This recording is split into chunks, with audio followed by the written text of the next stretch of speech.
Hello everyone, welcome back to Nate the Hoof Guy. Today's video we're going to be treating a cow who's got reverse corkscrew situation going on her back feet. Now typical corkscrews are going to affect the outside claw in the back feet, and the reason we call this a reverse corkscrew is because it's actually the inside claws on the back feet that become corkscrewed. We're also going to be treating a condition that results from this that some trimmers refer to as the little black dot of death.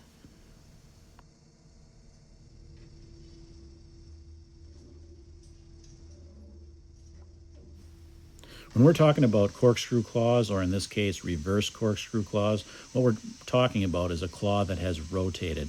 And there can be several reasons for this. Sometimes it can be a genetic abnormality where some cows are more predisposed to do this. When it comes to reverse corkscrew or this inner claw corkscrewing, I find it's almost always environmental. In this facility, what happened was when it was designed, the curbs were made a little too thick, so that the heifers, when they were growing, would have to reach a little too far for their feet. It was just a small little design flaw, but it ended up having adverse effects on their feet. So what happens is we end up with too much growth, too much wear on the outside, and too much growth on the inside of the claw. That's why you can see here I haven't taken anything off on that outside edge. Most of all the hoof that I've removed has been toward the middle part of the foot here. And what that does now is I'm able to rebalance this foot and try to get it back to where it's bearing weight correctly on the floor. And now that this cow is much older and bigger now, that situation that she was dealing with before with these curbs is not an issue. It was designed for larger animals and just didn't have the thought in mind that it could affect smaller animals in this way. So once I can get this straightened up, this should stay. This corkscrew or this rotation is not severe enough that it can't be fixed. So nice trim up and she should be good to go.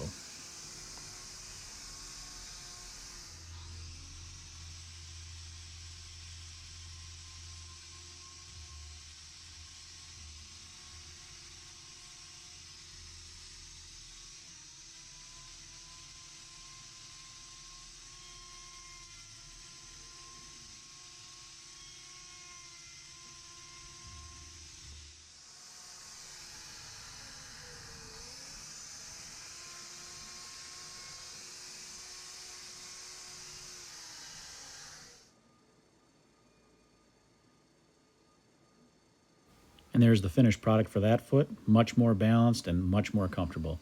Let's move on to the other foot, which is a little more tricky.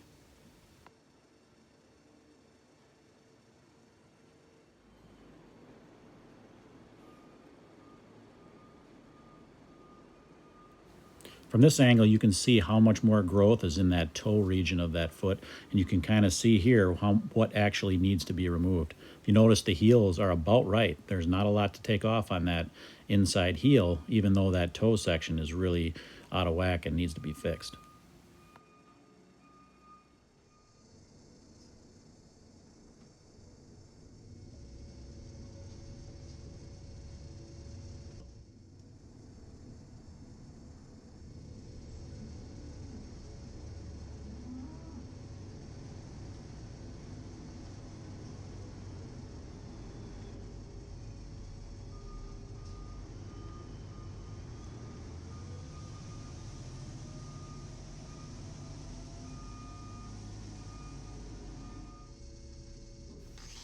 Be a pretty similar situation with this foot, the way I trim it.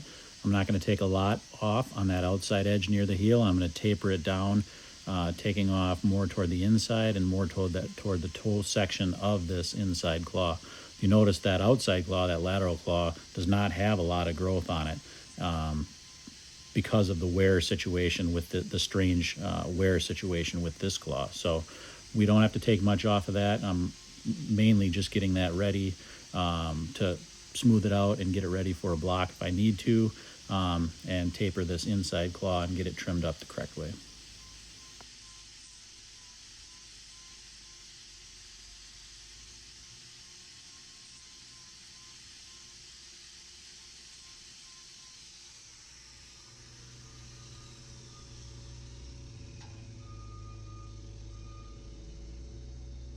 I just put this used wrap tube in there to give me a little more room to work, a little more space between those toes to work.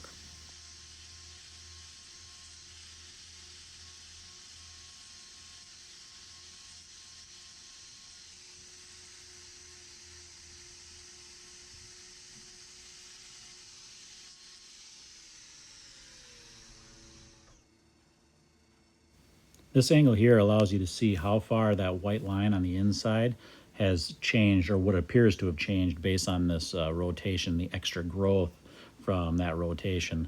That's not the actual white line. The white line is actually hidden. This is just its distorted view. So what I'm going to do is straighten that out. I was just pointing there to that, what we call, or what can be referred to by some as the little black dot of death. Due to that rotation, we get a little separation out there in that outside, in that white line on that outside wall, and what that does is it creates a potential for a future abscess.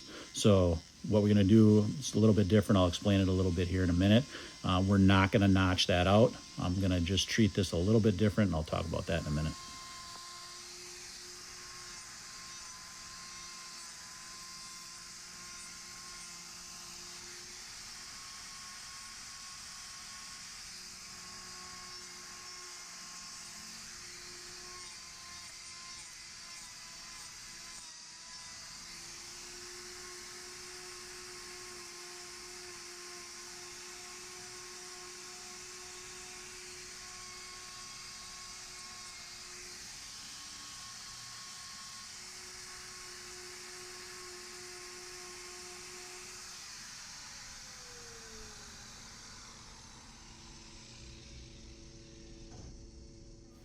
From this angle, you can see we've balanced this foot out nicely. We've got both claws now are roughly the same, left good heel depth. Now we have to address that little black dot in that white line. And to do that, we're going to have to put a block on that lateral claw.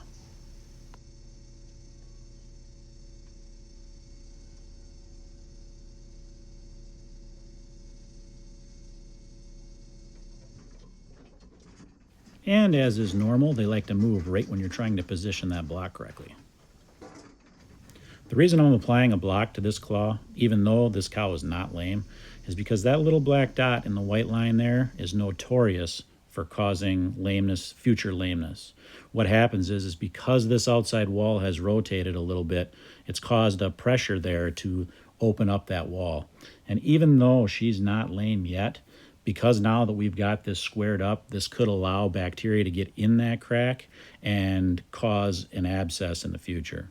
So what we do is we block that to allow that junction to heal if it is perforated, and that way we don't run the risk of having an abscess nearly as often when we do this. I do not notch this out, because we used to do that and it's just a vulnerable spot. I don't like to remove outside wall, so we're not going to notch that out. I'm just going to leave that be. If there is a perforation in that white line, it will heal, and that crack will be just superficial in the long term. I wanted to get a shot of this cow walking away, but I missed it, and she must have known, because she came back, paid me a little visit so I could see her feet when they were done. All right, guys, thanks for watching. We will see you all on the next one.